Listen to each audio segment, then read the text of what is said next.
नमः सिद्धेभ्यः।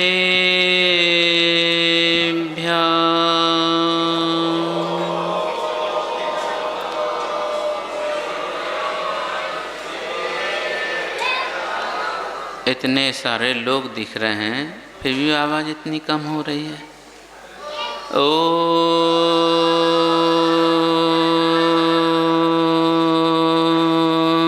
नमः सिद्धेभ्यः।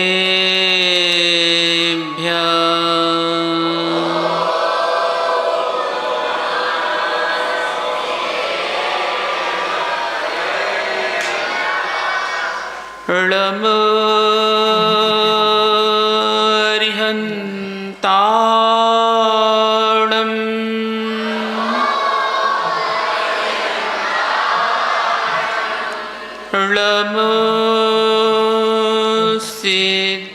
ळमसिद्धाणम्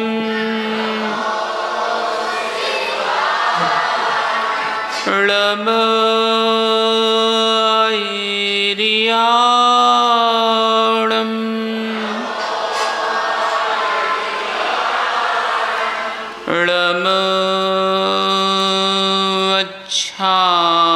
ळमच्छायाणम्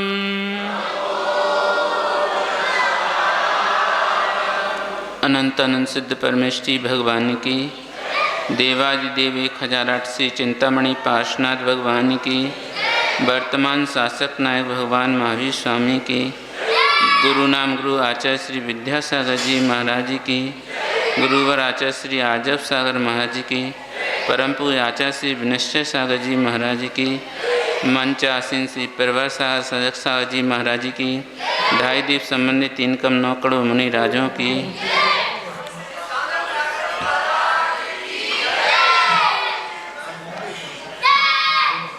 हे भव्य आत्माओं, इसको थोड़ा सही करो ना, थोड़ा ऊपर करो इसको।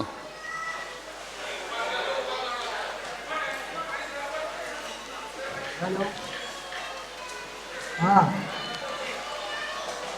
हो गया दर्शन हो गए। ऊपर तो करो। आज आने चला गया था ना फिर। बस हो गया।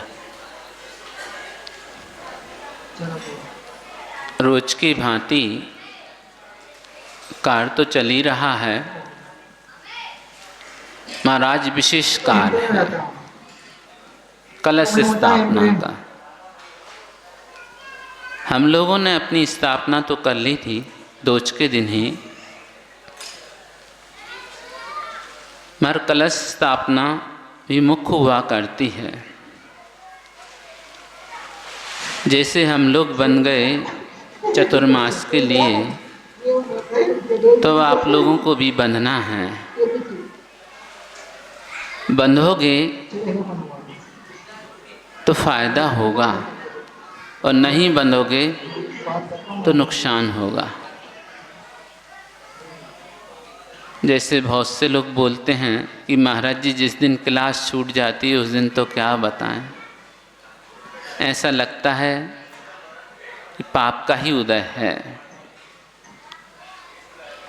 मगर जो 4 महीने में जितनी साधना होगी, जितने मंत्रों का उच्चारण होगा, सामायिक होगी, स्वाध्याय होगा, वो सारे के सारे कलश उन सबसे चार्ज होंगे।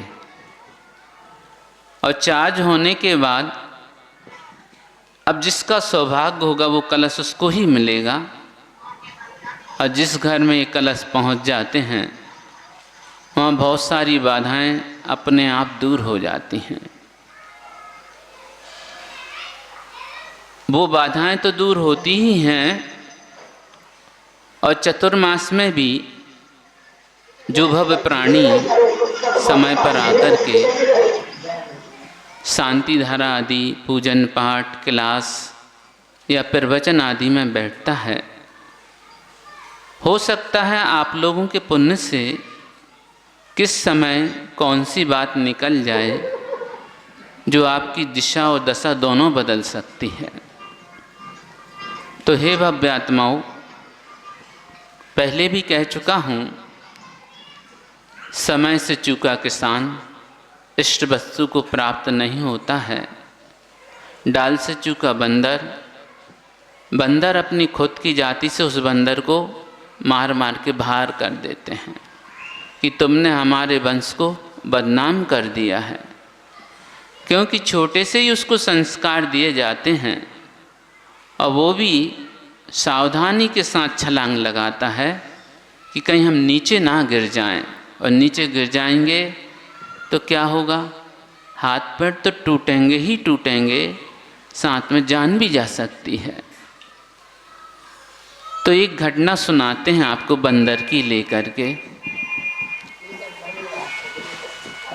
एक बार ऐसा ही हुआ, एक बुजुर्ग बंदर था, उसका शरीर थकित हो गया था,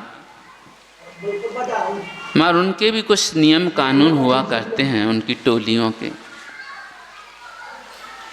तो जो एक युवा बंदर था वो सबसे पहले आगे जाता है, रास्ता बनाता है, देखता है कहीं कोई खतरा तो नहीं है।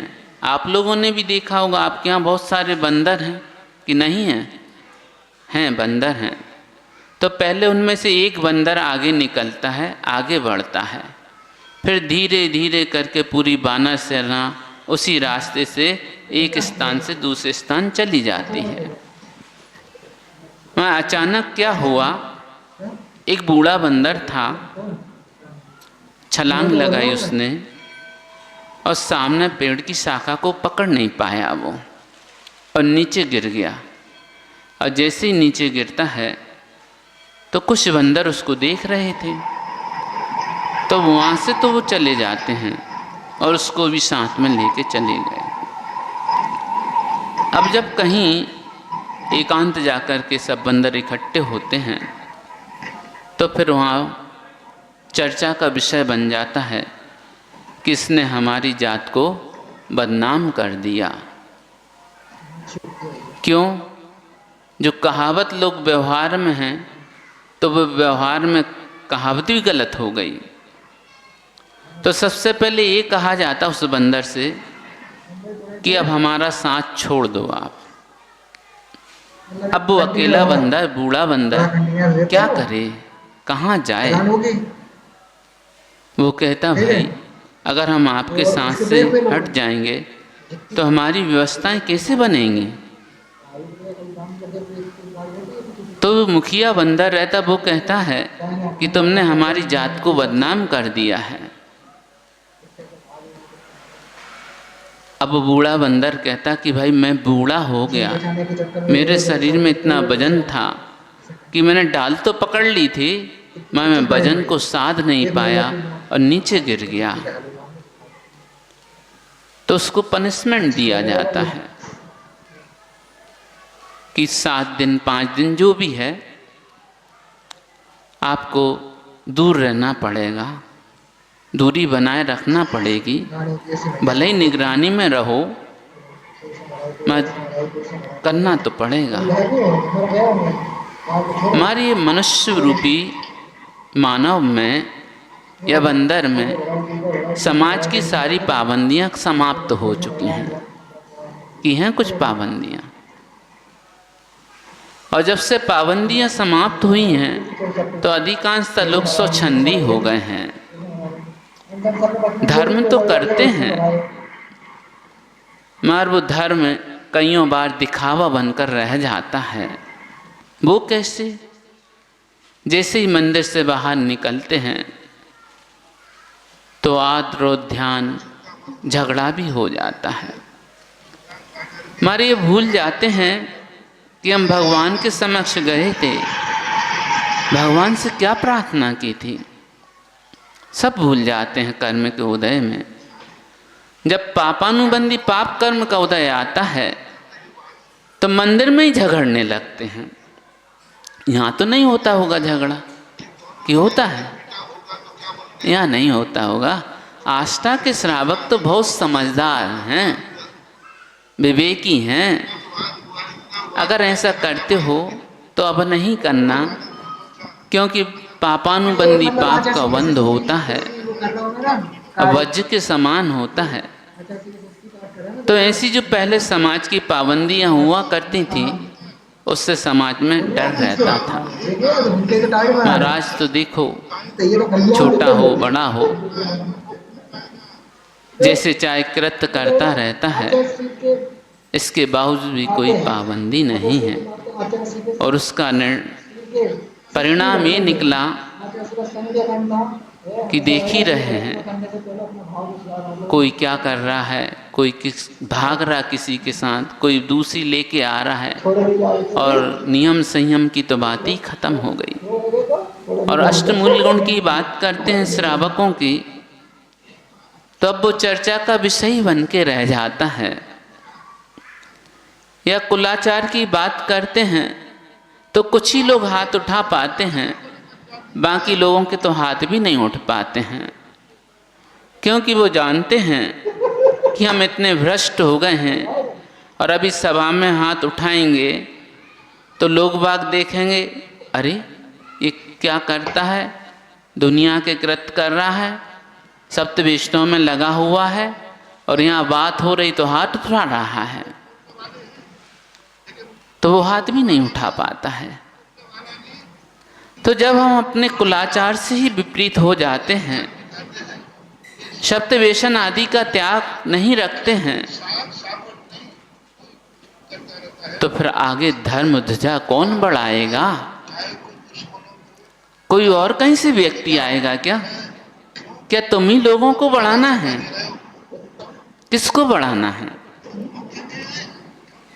चतुर्मास इसीलिए हुआ करते हैं, विपरीतता में भी हो तो किसी न किसी निमित्त से यथा श्रावक बन जाएं।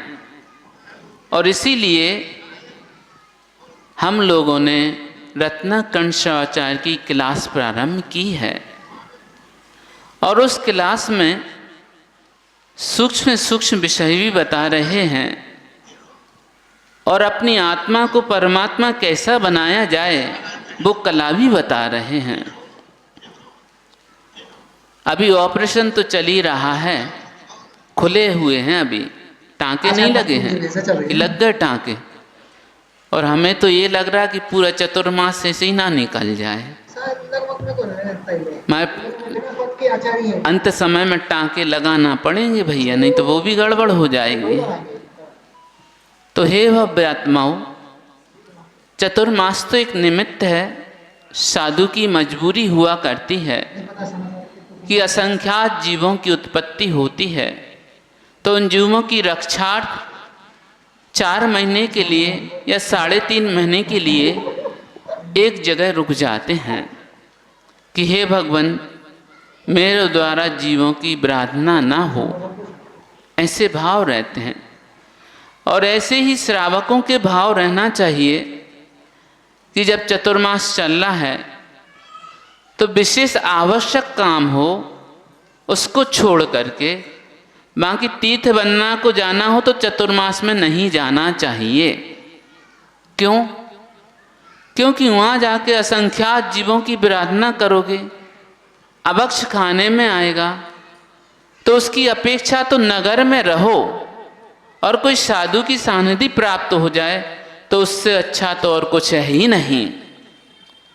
और वो समय साधना का समय है, साधु अपने हिसाब से साधना कर लेता है, तो श्रावकों का भी कर्तव्य बनता है कि वैसे तो हम साधना नहीं कर पाते हैं, मैं साधु का सानिध्य प्राप्त हुआ है, तो हम भी कम से कम ये 4 महीने के संस्कार ऐसे डाल लें कि हमारा भविष्य उज्जवल हो जाए, और जिसकी हम अपेक्षा लगाए हुए हैं उस गंतव्य को पहुंचने के लिए पुरुषार्थ करें। तो नियम से तुम्हारा ये चतुर्मास परंपरा से सुख का कारण तो इस भव में होगा ही होगा, और भविष्य भी उज्जवल होगा। और नहीं तो ऐसे चतुर्मास तो कई आप लोगों ने करवा लिए हैं कि नहीं करवाए? करवा लिए हैं। मगर हम आपसे पूछते हैं, उन चतुर्मास की सार्थकता आपको क्या हुई? किसी ने प्रतिमाएं ले ली होंगी, बहुत अच्छी बात है, मगर उनसे प्रतिमा लेते हुए भी अब आगे साधना बढ़ाए। किसी ने एक आध छोटे मोटे नियम ले लिए होंगे, बहुत अच्छी बात है, मगर अभी तक अपनी आत्मा के कल्याण के बारे में क्या सोचा?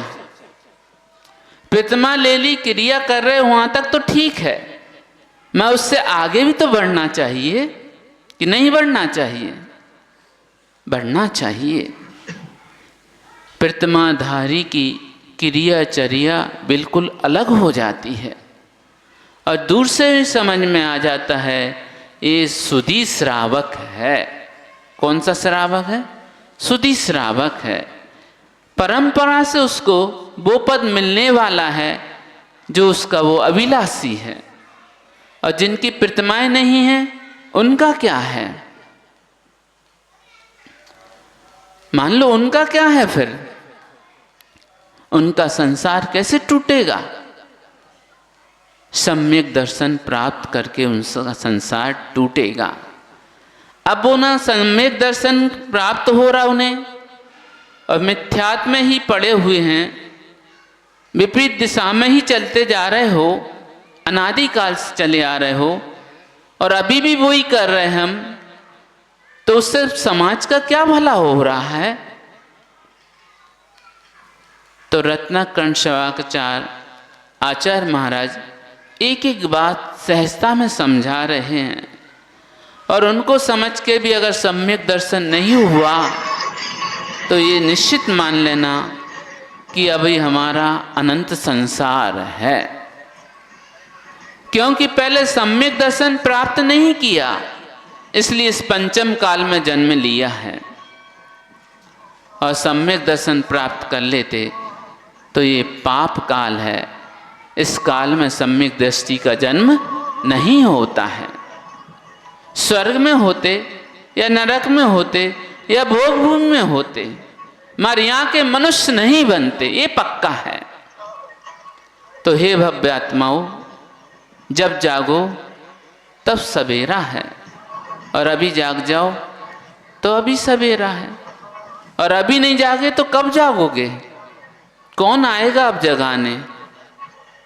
कौन आएगा? आपके पुण्य के योग में देव भी हैं, यहाँ पर गुरु भी हैं और शास्त्र भी हैं, और ना मानी तीनों की बतियां, फिर घूमे चारों गतियां। वो चारों गति तो अनादिकाल से घूम रहे हो कि नहीं घूम रहे? मैं हे भव्य आत्माओं, अब तो जाग जाओ। और हम अपनी वाणी को यहीं विराम देते हैं, महाराज को भी सुनना है। जय बोलो पंच परमेष्ठी भगवानी की। और इसी क्रम में हम सभी लोग पहुंचते हैं पूज्य मुनि श्री प्रबल सागर जी महाराज के श्री चरणों में कि हे गुरुदेव,